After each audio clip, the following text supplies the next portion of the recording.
હરે રાય મહાપ્રભુજી કી જય। વાંગ મુક્તાવલી। લોભ હૃદય નેવ કુર્યાત પ્રાપ્ત વતે। ગુજરાતી। હૃદયમાં લોભ ન કરવો। દ્રવ્યનો લોભ થવાથી એની પ્રાપ્તિ માટે અનેક પ્રયત્નો કરવા પડે, અનેક પ્રવૃત્તિમાં જોડાવું પડે અને તેથી પ્રભુની સેવાથી વિમુખ થવું પડે। માટે લોભ કદી કરવો નહીં। લોભ પાપનું મૂળ છે। લોભ પાપ કા મૂળ હે। તો બને ત્યાં સુધી જે પ્રભુએ આપણને આપ્યું એમાંથી ઠાકોરજીને વિનિયોગ કરી અને પ્રસાદી આપણે લેવું। કોઈના મેલ જોઈને આપણા ઝૂંપડા બાળી નખાય નહીં।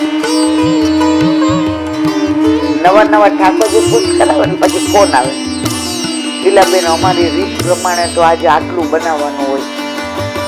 હવે એટલું તો અમારે પહોંચાય એવું નથી। મેરા વાલા એ તો કીર્તનમાં કે રીતમાં હોય। રીત બધી વલ્લભના ઘરે, પ્રીત બધી આપણા ઘરે। તમને એ બધું મન થવા માંડે એટલે તમને એમ થાય વધુ કમાવ, વધુ પૈસા મળે ને એટલે તમને ખોટી પ્રવૃત્તિ કરવાનું મન થાય। ઠાકોરજી કે છે આ બધી મને જરૂર જ નથી। તું મને રોટી ને શાક ધરાવીશ તો ચાલશે। શાક ની વ્યવસ્થા નથી, રોટલી શાક તો ધરાવ। એક વૈષ્ણવ હતા ને, કાંતતા પેલા કાંતવાનું આવતું, તમે કહો છો તકલી ને પછી રેડિયો ને। અમે ભણતા ત્યારે અમારી સ્કૂલમાં અમને રેડિયો કાંતતા શીખવાડતા હતા અને પછી આપણે ખબર રાજકોટમાં રાષ્ટ્રીય શાળા ત્યાં રેડિયો કાંતવા જતા અને પછી કંતાઈ જાય ને એના ઓલામાં પૈસા દયાવીએ પૈસા મળતા હતા। હવે એ રેડિયો કાંતે અને જે થાય એનું સાંજે એના પાડોશીને કે તમે લેતા જાવ। એ પાતો કોઈ દી બહાર જ નહોતા નીકળે, એને બજાર નહોતી ગઈ, એને સાગોડાની દુકાન નહોતી ગઈ, એને ઘરે ગાય હતી। જૂનું આપણું રાજકોટ છે ને બેડી નાખવું ઓલી બાજુ, તો જૂનું ખોયડું હતું તો ગાય હતી અને બધા પિત્તળના અને વાસણ એ કલઈ હાથે કરતા હતા। ઓલા કલઈ વાળા નહોતી, મેં દર્શન કર્યા। હવે ઘણી વાર એવું બનતું, એક વાર એવું બન્યું કે દૂધ ને કેળી અને સવારે શાક ને રોટી કે રોટલો કે ભાખરી કે જે એને ચૂલો હતો, એને કોઈ ગેસ નો ઉપયોગ જ નતો કર્યો। એ જીવા ને ત્યાં સુધી ઘરમાં ગેસ નતો આવ્યો। ઓલા ગાય નું છાણ નીકળે ને એ છાપી નાખતા અને એ છાણામાં એને ઠાકોરજીનું એક જ હતા એટલે એનેથી રસોઈ કરે। એને ચાની ટેવ નહીં, એને કોઈ વ્યસન નહીં, ઠાકોરજી જે ધરાવે એ પોતે લે। હવે એક વાર એવું બન્યું કે ઠાકોરજી દૂધ ધરાવ્યું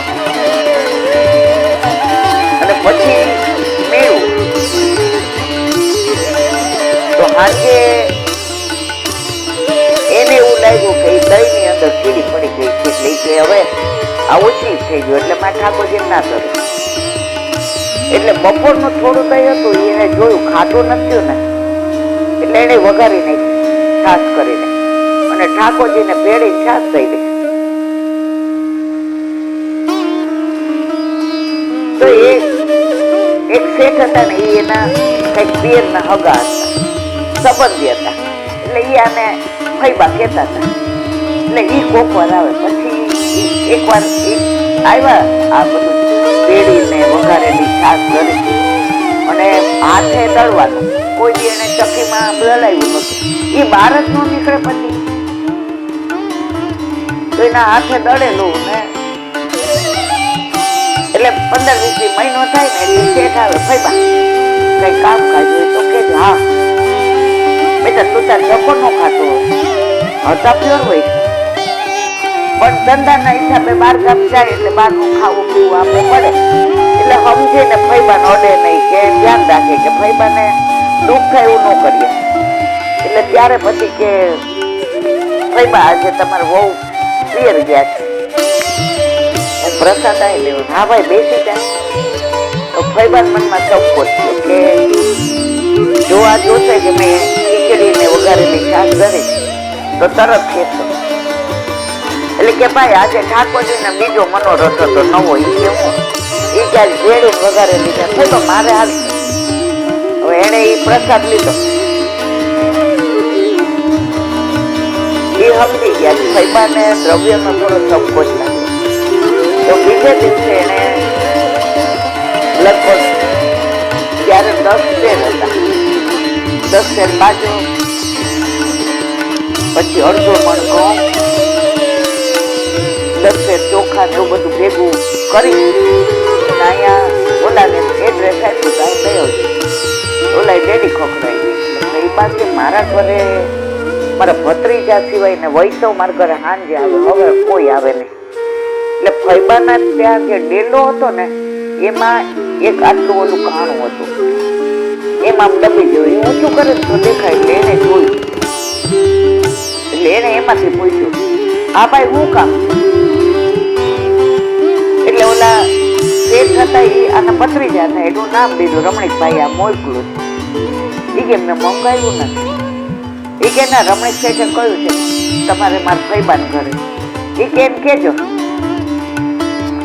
કે સવારે આ બીજા મોકલાવ્યું ને એટલે તમારે મોકલાવવાની જરૂર નથી, પાછું લઈ જાઓ.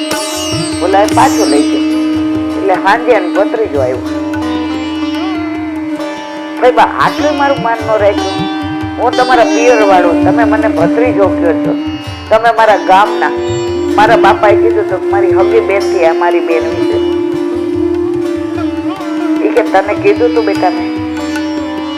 આજે મને 93 વર્ષ થયા. કેટલા? 93. મારા ઠાકોરજીએ કોઈનો અંગીકાર કર્યો નથી, રેવા દે. અને આજ પછી આવું કરતો નહીં. માં જીવા ને ત્યાં સુધી આ કાપીને રૂ કાપી અને જે એનું દ્રવ્ય આવે ને એમાંથી ઠાકોરજીને ધરાવતા હતા. અને સાંજે બધા વૈષ્ણવ આવે તો ઘણી વાર માં કહી દે, હાલો આજે આપણે બધા હાર, એમ ન કે પ્રસાદ, હાલો ને આજે હારે બધા પ્રસાદ લઈએ. તો બા બેસી બધાની હારે અને તપેલા ઉપર ટાંચેલું હોય ખીચું, અને એમાં એને કીધું હોય લાલા તારું પ્રસાદ લેવા બેઠા. એ બધા જે કોપર શેડી હોય, કોપર ખીચું હોય, કોપર ઢોકળું હોય, કોપર મોટું હોય. વૈષ્ણવને છે ને મનમાં જેવું થાય કે બાના ઘરે જે પ્રસાદ લેવાનો આનંદ આવે છે ને એ ક્યાંય નથી આવતો. તો અઠવાડિયા 2-3 વાર એ પાછા 4-5 વૈષ્ણવ જો બા કોઈને બહુ આમ જેને કે એને આસક્તિ થાય ને એવી કોઈ વસ્તુ જ ન કરતા. તો એકવાર મારી બા અમને લઈ ગયા. હવે જો સાચું કહું, મને આ બધા બહુ રસ નહોતો.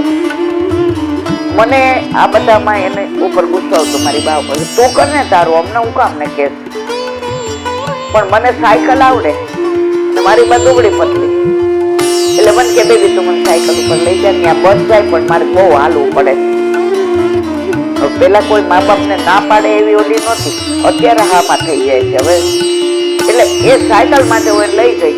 મને કે 10 મિનિટ હું અહીં બેઠી બાર. મને કે ના અસર. અને અમે દર્શન કર્યા અને પછી મારી બાએ અમને આ બધી લીલાની વાતો કરી છે. આ બા લીલા પહોંચી ગયા, હાથે ચોખ્ખો કર્યો. ઠાકોરજી જે ઓલા 4-5 વૈષ્ણવ આવતા હતા એમાંથી એકને પેલા ક્યાં ફોન હતા, સમાચાર કેવડાવ્યો. ચાંપીજી પોતાના હાથે કરી ઠાકોરજીને પધરાવી દીધા. મારા લાલો બી જાય, ચોખ્ખો કર્યો. તુલસીજી ચારીજીનું ચોલ અને આ જે મકાન હતું મારા ગુરુ